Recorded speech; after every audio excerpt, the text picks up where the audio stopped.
What's up, you guys? So many people are speaking out following the arrest of Sean P. Diddy Combs. First, we had Aubrey O'Day and Corinne Steffens, which if you missed that video, you can check it out in the top right-hand corner of this video. Now we have Jamal Shyne Barrow, former protege of Diddy, speaking out in the wake of Diddy's indictment. And he is making it clear that Diddy is the man that sent him to prison.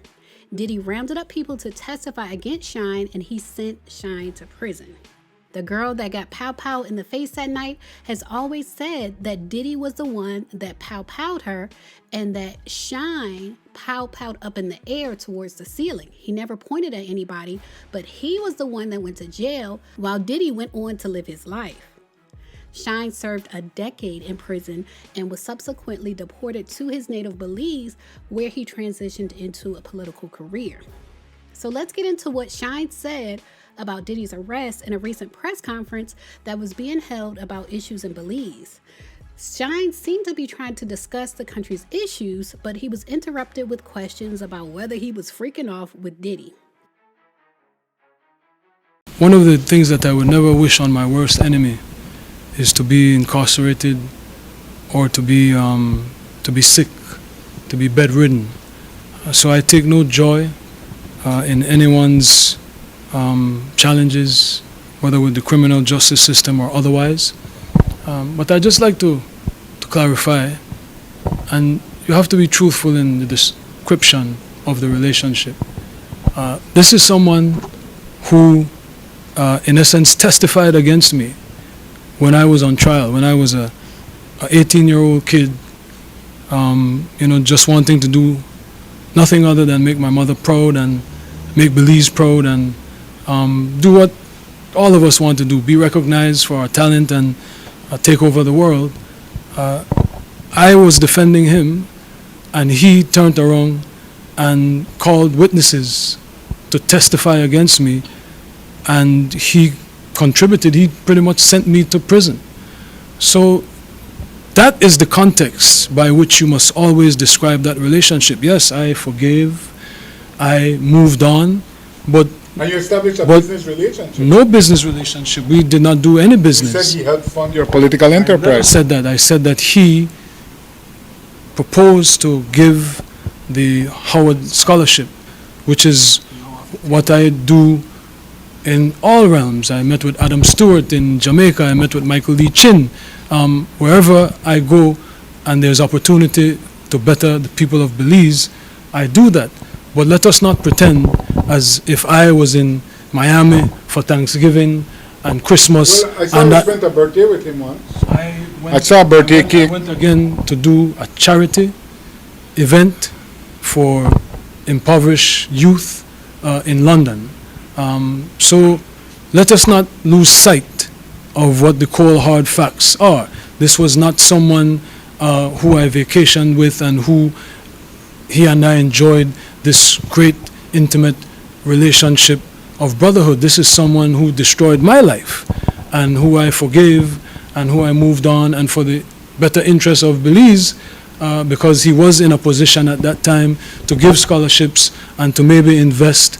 I would not deny attempting to bring the investment to Belize and to bring the contributions to education to Belize, but don't distort it as if he and I were bombale.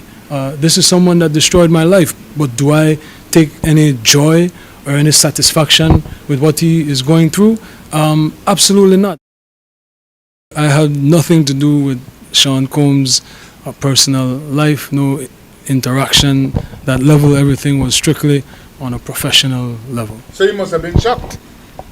Listen, you have O.J. Elrington that is accused of rape, right? And you guys move on as if it is nothing. He's still controlling a hot off the press page that he used to go after the alleged rape victims, and that's okay. You have a member of parliament from Collet who was arrested and charged while leader of the opposition, and you give him all the praises that he is the best parliamentarian that the UDP has to offer. So obviously you don't have problems with people and this type of repugnant behavior. is sex trafficking, is people being drugged and serially I don't raped. know the details. Well, OJ was accused of rape. Okay. It wasn't?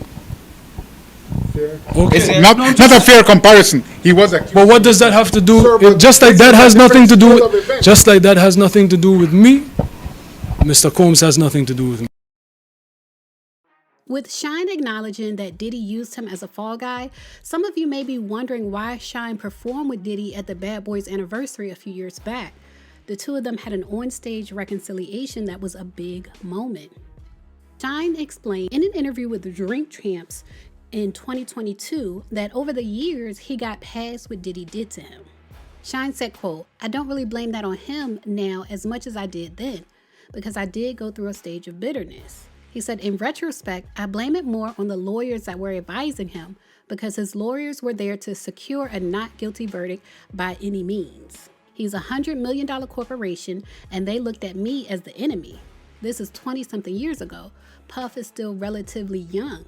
So he's much younger than, and it's a lot of pressure. He's about to lose everything. I'm about to lose everything. I'm from that though. Diddy is a musician, but he wasn't from that. So his response shouldn't be expected to be my response." He went on to say, when your lawyers are misleading you and misguiding you, that's how everything fell apart. And he said that to me. He said, "I'm sorry. I shouldn't have never listened to those lawyers." I forgave him. It was traumatic. I would forgive him, and then you might hear me a few months later going in on him. That was over a decade ago, and I was in a different space then. I can't carry 23 years with me in a negative way. So you guys can tell by his 2022 statement on Drink Champs that Shyne's feelings vacillate between forgiving Diddy and blaming his lawyers to directly blaming Diddy. And it seems like as of today, he is speaking on the reality that it was Diddy's fault. Diddy pow-powed that woman in the face, and Diddy got him put in jail and deported for it. And to clarify, when he says Diddy helped him when he needed him the most, when he says that, he's referring to when he was vying for his current seat in his country's House of Representatives, and he was nearly blocked by a proposed amendment that would prohibit people who were convicted of crimes from holding public office. He said, quote, "Diddy lost it when he heard that. He got the revolt people involved. He got publicists. He got his legislative friends. He said, we can't let this happen. Puff, to me, totally redeemed himself and is my brother, and I love him." Now, that was around 2022, which is around the same time that Diddy started trying to repair his reputation. He started calling himself Love, giving people back their masters, and even hanging out with TD Jakes, trying to look like a good person. So in my opinion, even when Diddy helped Shyne politically, his motive was still to help himself at the end of the day. He was trying to repair his own reputation to avoid him being taken down like he eventually was anyway. Leave a comment and share your thoughts on Shyne speaking out in the wake of Diddy's arrest and being real about Diddy being the one to send him to prison. As always, thanks for watching. Layla, Layla, Layla, tell us it all.